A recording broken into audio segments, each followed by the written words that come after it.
Class 4 lesson 3 reproduction in animal. Okay, इस chapter को हम देख रहे थे। ठीक है, ये पूरा चैप्टर आपका कवर हो चुका था जिसमें हम एनिमल्स के रिप्रोडक्शन के बारे में देख रहे थे लेसन 3 में। और आज हम देखेंगे फिल इन द ब्लैंक्स, उसके बाद हम रेप्टाइल्स के बारे में देखेंगे। तो चलिए स्टार्ट करते हैं। सबसे पहले फिल इन द ब्लैंक्स को समझते हैं। देखिए, सबसे पहला फिल इन द ब्लैंक्स क्या दिया हुआ है, animal that give birth to their young ones are called. जानवर जो अपने बच्चे को जन्म देते हैं उन्हें क्या कहा जाता है, मैंने आपको चैप्टर में बताया था।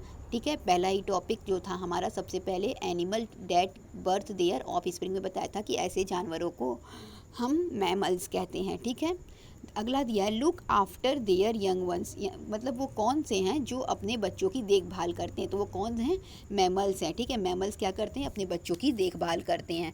थर्ड देखिए, the egg laying animal include aquatic and insect, यानी एग देने वाले जानवर में क्या क्या आ जाएंगे, बर्ड आ जाएंगे, एम्फीबियंस आ जाएंगे, एक्वेटिक एनिमल आ जाएंगे और रेप्टाइल्स आ जाएंगे, साथ ही साथ इंसेक्ट भी आ जाएंगे। तो आप इसमें बर्ड, एम्फीबियंस और रेप्टाइल फिल कर देंगे। ठीक है, फोर्थ क्वेश्चन देखिए, amphibians like dash lay their egg in large cluster called in water. ठीक है, एनिमल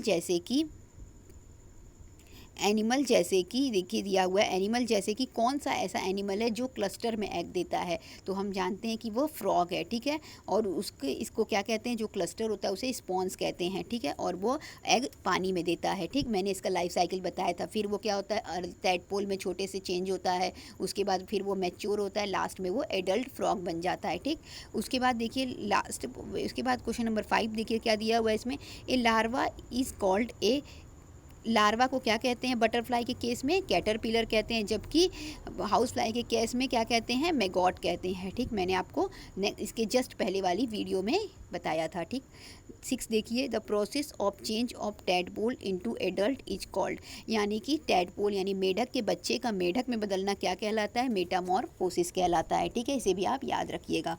आज हम देखेंगे रेप्टाइल्स के बारे में। रेप्टाइल्स मतलब क्या हो गया, जो रेंग के चलते हैं। ठीक है, रेंग के चलने वाले जानवरों को रेप्टाइल्स कहा जाता है। चलिए स्टार्ट करते हैं और जानते हैं रेप्टाइल्स के बारे में। Reptiles like lizard, snake, turtle and crocodile lay their eggs in hole in the ground. Reptiles जैसे कि छिपकली, ठीक है, सांप, टर्टल, कछुए और मगरमच्छ क्या करते हैं, गड्ढे में अंडे देते हैं। ठीक है, ज़मीन में गड्ढे करके उसमें अंडे देते हैं। These egg have a hard shell and do not break easily. ये जो अंडे होते हैं इनका जो बाहरी हिस्सा होता है, ठीक है, इनका जो बाहरी कवच होता है वो काफ़ी मजबूत होता है और आसानी से टूटता नहीं है।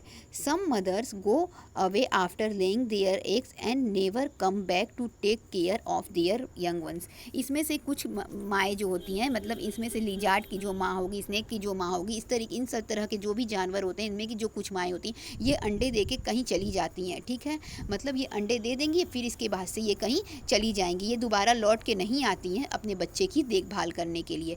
Therefore many of these eggs are eaten up by other animal. इसीलिए क्या होता है कि इसमें से कई सारे अंडे दूसरे जानवर खा जाते हैं। ठीक है, द रिमेनिंग एग में get warmth from the sun heat and hatch. लेकिन जो अगर अंडा बच जाता है तो वो सूर्य की गर्मी से, ठीक है, जब उस पर सूर्य की गर्मी पड़ती है तो वह क्या हो जाता है, उसको गर्मी मिलती है, फिर उसमें से वो निकलने लगते हैं। ठीक है, उनके बेबी निकलने लगते हैं, जिसका भी वो अंडा होता है, स्नेक का हो या फिर क्रोकोडाइल का हो, जिसका भी वो अंडा होता है उसमें से उनके बेबी निकलने लगते हैं जब वो सूर्य की गर्मी के होता है। ठीक है, जैसे बर्ड्स उस पर बैठ के गर्म करती हैं, लेकिन ठीक है अंडे पे बैठ के जैसे उसको गर्म करती हैं, हैच करती हैं, वैसे इस तरह से ये रेप्टाइल्स नहीं करते, बल्कि अंडे दे के कहीं चले जाते हैं। जब उस अंडे पे सूर्य की गर्मी पड़ती है तो क्या होता है, गर्मी पड़ने से वो अंडा फूट जाता है, फिर उसमें से उनके बच्चे निकलने लगते हैं। ठीक है, तो इस तरीके से आपका ये चैप्टर ख़त्म हो गया। ठीक है, यहाँ पे देखिए, यहाँ पे एक रिकॉल दिया हुआ है। ठीक, इसको भी हम देख लेते हैं। सबसे पहला क्या दिया है,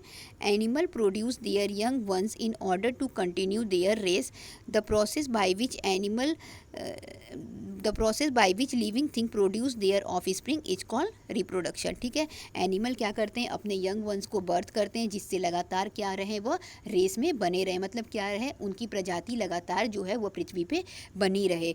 और जो ऐसा प्रोसेस जिससे लिविंग थिंग क्या करता है, अपने संतान को उत्पन्न करता है, उसे रिप्रोडक्शन कहते हैं। There are two types of, second point, there are two types of animal. जानवर जो होते हैं वह दो प्रकार के होते हैं। One that give birth birth to their young ones and the other that lay egg from which offspring hatch out। यानी कि दो प्रकार के होते हैं। फर्स्ट टाइप ऐसा होता है जो क्या करते हैं, अपने यंग वंस को बर्थ करते हैं, और दूसरा ऐसा होता है जो अंडे देते हैं और जिसमें से उनकी संतान निकलती है। ठीक है। Third point, the animal that give birth to their young ones are called mammals. यानी ऐसे जानवर जो बच्चे पैदा करते हैं उसे मैमल्स कहते हैं।